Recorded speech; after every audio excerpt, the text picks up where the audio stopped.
FM. On the show this week, the tragedy of a comedy group and what it says about freedom of speech in India.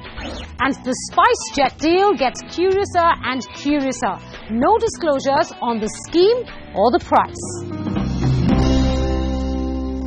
Documentaries blocked, books banned, cartoonists jailed, ordinary citizens arrested for irreverent tweets and Facebook posts. It's a systematic attack on our freedom of speech by governments old and new. And the ammunition has been provided by Section 66A of the Information Technology Act.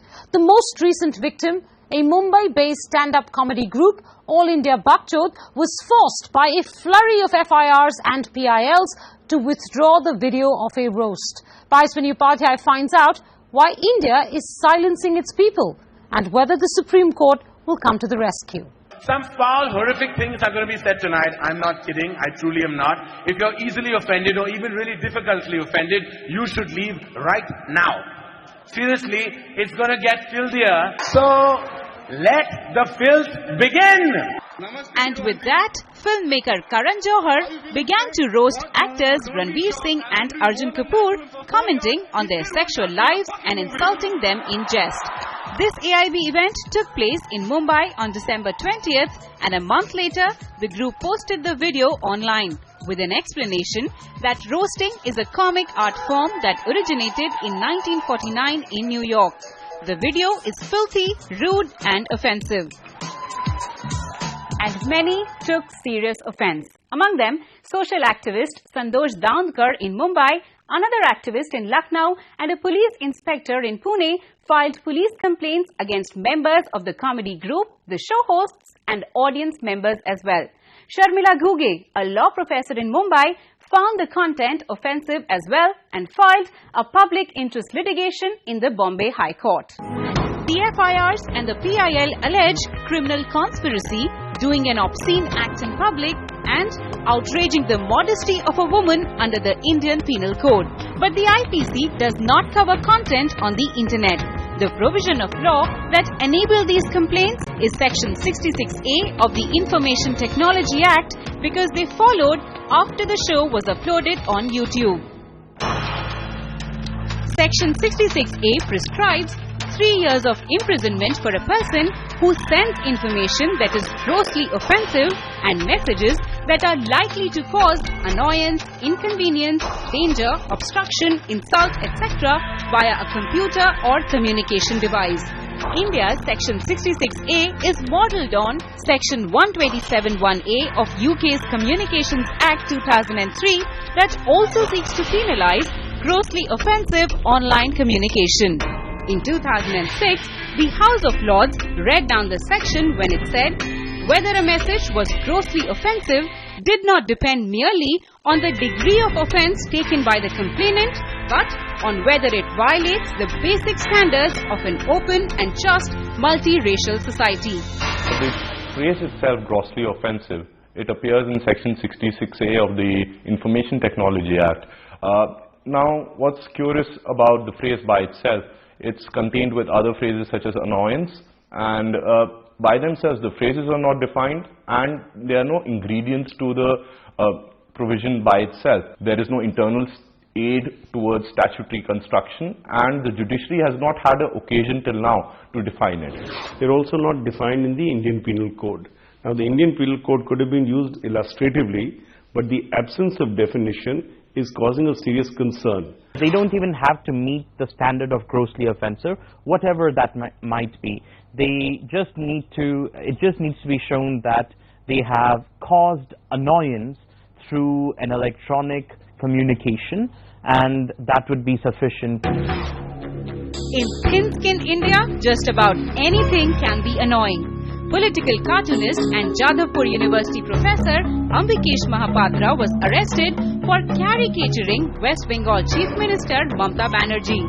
Sanjay Chaudhary, a civil engineer with the Public Works Department in UP, was arrested for posting objectionable comments and caricatures of Prime Minister Manmohan Singh, Union Minister Kapil Sibal and Samajwadi Party President Mulayam Singh Yadav on his Facebook wall. a Puducherry businessman was arrested for an alleged defamatory tweet against P. Chidambaram's son. Cartoonist Aseem Trivedi faced the wrath of Section 66A for his cartoons that allegedly offended the Parliament and India's constitution. When Shaheen Dada and a friend liked a Facebook comment questioning the Mumbai shutdown over Bal Thackeray's death, they too were arrested. Annoyance is such a low bar that I believe, and many others along with me believe, that Section 66A of the IT Act is in fact unconstitutional. Because remember, in India, the government can't just declare anything illegal in form of a restriction on speech. They can only do so within the parameters laid down by Article 19(2) of our Indian Constitution, because the Constitution, which is the foundational document for our entire the entire polity in India and for all our laws, says that every citizen shall have the right to freedom of expression. And to protect that freedom, some citizens challenged Section 66A in the Supreme Court. 9 different petitions were filed, all making the same argument, that the language of Section 66A is vague and incapable of being judged on objective standards, it is susceptible to abuse, and it violates freedom of speech and expression guaranteed by Article 19. In 2013, even as the Supreme Court was hearing the matter, the government issued guidelines mandating that only a senior policeman could order arrest under Section 66A. But the abuse continues.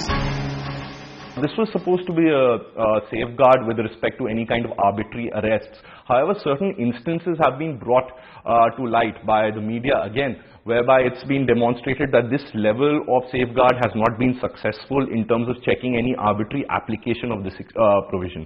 A lot of commentators have also stated that the vice or the unconstitutionality in 66A is inherent, which is to say that the court cannot read down it to a certain extent whereby it will constitute a new offense by itself, because criminal enactments by themselves have to be interpreted strictly with respect to the intention of the legislature. Perhaps it's time to amend the law, of course, redefine the terms, all the terms used in 66A, so that there is clarity as to what the definitions should mean.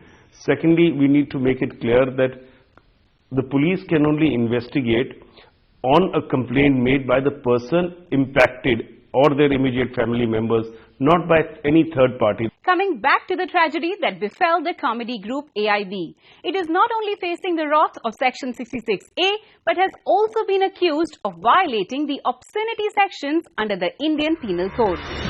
Section 292 of the IPC makes it an offence to sell, distribute, circulate, publicly exhibit or even possess obscene content for public exhibition. And Section 294 prohibits any acts of obscenity in a public place.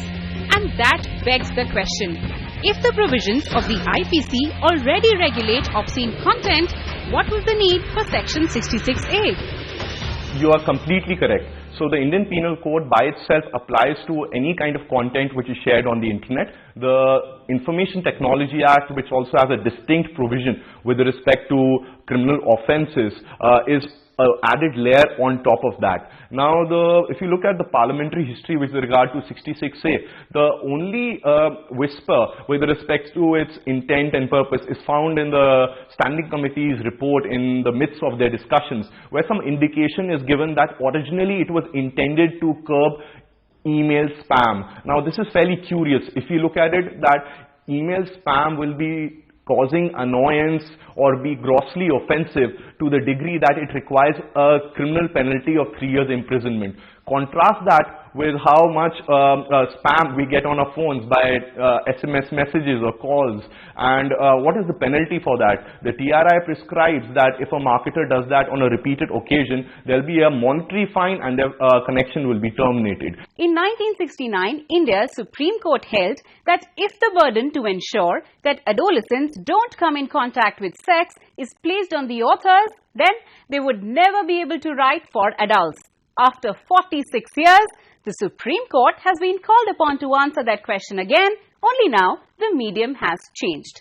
Should the creator of content be sent to jail because the person finds that content annoying? A much lower threshold compared to obscenity. And more importantly, should we trade off freedom of expression with subjective concepts like inconvenience and insult? For now, the Apex Court has reserved its answers to these questions. In Mumbai, Paiswini Upadhyay. We'll be watching that Supreme Court decision very closely. On that note, let's take a quick break on the farm. Coming up next, the SpiceJet deal gets curiouser and curiouser. No disclosures on the scheme or the price.